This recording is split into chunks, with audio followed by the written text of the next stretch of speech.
In the social media age of art, there's so much competition that it can be hard to stand out and cut through the noise. But what I've seen time and time again is the people that stand for something, share their story and their message, always seem to rise to the top. People like Vic Blends, Caleb Gordon, XXXTentacion, Juice WRLD, and many more always have the most impact with their art because they were able to develop a deep connection to their fan base through their message and their story. In this video, I'll be going in depth on what you can do to capitalize on this and how you can make sure your art stands out so you can start to build an audience and start making money off your art. So I'm Justin, or Mind of Dinah. I've been working as a producer, video editor, and graphic designer for around 7 years now. Last few years I've been working with YouTubers like Proud by Ocean, Sneeko, Sam from NJ, Jordan Welch, and also some other music directors, musicians, art directors, stuff like that. And this is just my experience. You may not agree with everything I say or think it's the best, but this is what I learned, what I've applied, and what I'm going to keep applying and keep doing as I progress as an artist. So one thing I've noticed is there's kind of like 4 stages to building any creative skill. And I've noticed this because it's the same with me making beats, like progressing making beats. It's the same with me progressing in graphic design, same in video editing. Same thing happens where first you build up that skill and then you keep experimenting within your like art style until it gets to a point where your stuff is like super abstract and experimental. And then eventually it gets to a point where your stuff gets so abstract that where either you double down on that, or what I do usually is I just pull back and I start to change my style, or I start to simplify it, make it more professional looking. That's what's happened with my graphic design. And then after you pull back, you kind of develop a vision. Like once you have enough skill, then you could start adding your own vision, your own message, your own story into your art. And I think this is important to touch on because if you're still building that skill, if you're still developing your style or in that experimental stage, you're gonna have a harder time putting your vision into your art. It may be worth just not focusing on this and just keep getting nice with your art, but you could also do it at any stage. It doesn't really matter, but it just may be easier for you if you're farther along. So with that being said, I want to ask you a question. What do you stand for? Like, what is your message? What is your story? What do you want people to learn from you, from your art, and what impact do you want to have? And this is something that you may have to develop. Not everyone knows, what they stand for or what they want to share with the world, but this may be something you have to develop and just keep developing. But you can also develop it just by starting and just talking about things that you like, or sharing your story, sharing where you grew up, whatever, sharing your background. All the little things add up. Now, if you do know what you stand for, just start sharing that. Share that on your story. Just talk about topics, like put your thoughts out there. Maybe help your audience, like give tips in your Instagram posts. Start making videos like I'm doing. Just start doing something to share like what you stand for, share your message, and just build a connection with your audience through that way. You just gotta speak up and share what's on your mind. And one of the best ways to do this is to sacrifice your creativity in just a little bit of a way where you change how you package your art. Instead of just posting like maybe an art piece or whatever, you package it in a way that shares your story, shares your message or whatever. Maybe it's making a video like what I'm doing. Maybe it's just writing in the Instagram caption, or maybe it's going into the studio with a whole theme in mind rather than just creating whatever looks cool. Just try to find some ways to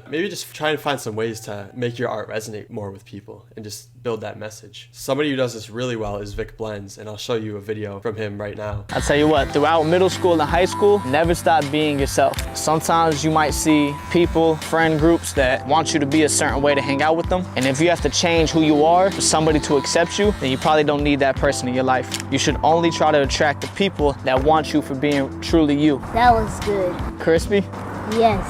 Man, I appreciate you. I got you in the game, man. Oh, thank you for talking to me. I really needed that. Man, thank you. I'm grateful for you, man. His stuff is very creative because he takes something as simple as just cutting hair and he's able to develop a whole message and meaning behind it and behind his brand, rather than just building his brand around, teaching barbers how to cut hair or just making YouTube videos about how to grow waves or whatever. He packages his art, which is barbering, and he puts a message behind it. He packages it in a way where he puts it on shorts, he talks to people, and he shares his message that way. And it's very creative stuff. Like, you guys can do something very similar too, which obviously it takes time. Obviously it takes time to build that kind of plan and understand how it works and everything. And it takes time and it takes just idea creation or whatever. But just keep trying ideas that you think will work. Take it by small steps, so maybe start with the Instagram captions or posting on your story. And then eventually it may turn into you maybe going on the street and asking people questions or whatever.